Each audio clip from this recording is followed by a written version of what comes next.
মালেক কবুতর ঘরের পক্ষ থেকে আপনাদের সবাইকে আসসালামু আলাইকুম। কেমন আছেন সবাই? আশা করি সবাই ভালো আছেন এবং সুস্থ আছেন।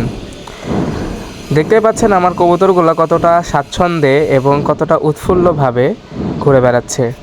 আপনারা সকলেই জানেন যে আমার কবুতরগুলো মাঝখানে শীতের কারণে অসুস্থ ছিল এবং সেই অসুস্থতা নিয়েও আমি ভিডিও করছিলাম এবং অসুস্থতার পরে আমি কবুতরকে কোন ওষুধগুলো খাইয়েছি এবং কোন নিয়মে খাইয়েছি সেই বিষয়গুলো নিয়েও আপনাদের সঙ্গে আমি শেয়ার করেছি।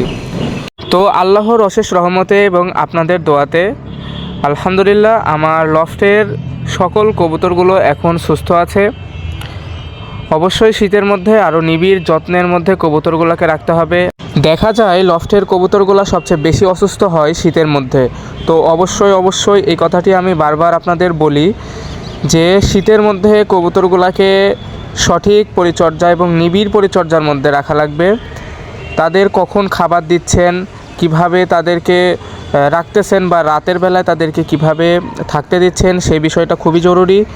যদি কোনোভাবে কোনো বাতাস বা ঠান্ডা আবহাওয়া তাদের লাগে তাহলে এই কবুতরগুলো অসুস্থ হয়ে যাবে এবং দেখা যাচ্ছে যে আপনারা যদি সঠিকভাবে না বুঝতে পারেন বা সঠিক সময়ে না বুঝতে পারেন যে কবুতরগুলো অসুস্থ হয়েছে তাহলে আপনাদের পরিণাম অনেক খারাপ হবে। দেখা যাচ্ছে যে একটা লফটের কবুতর যখন দুইটা একটা অসুস্থ হবে তাদের সাথে থাকতে থাকতে বা তাদের সাথে মিশতে মিশতে অন্য কবুতরগুলোও অসুস্থতার দিকেই চলে যেতে পারে। তার কারণ এটা ছোঁয়াচে রোগ, এটা ভাইরাসজনিত রোগ। তো অবশ্যই এই বিষয়গুলো মাথায় রাখবেন। এবং দেখতে পাচ্ছেন যে স্ক্রিনে যে কবুতরগুলো আমার বাচ্চা কবুতর, আমি এই কবুতরগুলো সেলস করব।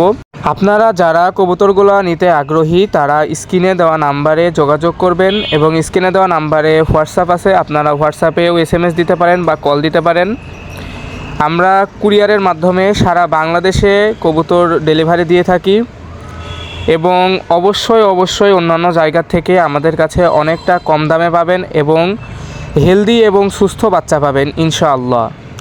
তো ধন্যবাদ সবাইকে। আজকের ভিডিওটা এই পর্যন্তই। ভালো থাকবেন, সুস্থ থাকবেন এবং আমাদের ভিডিওগুলো ভালো লাগলে অবশ্যই লাইক, কমেন্ট এবং শেয়ার করবেন। আসসালামু আলাইকুম।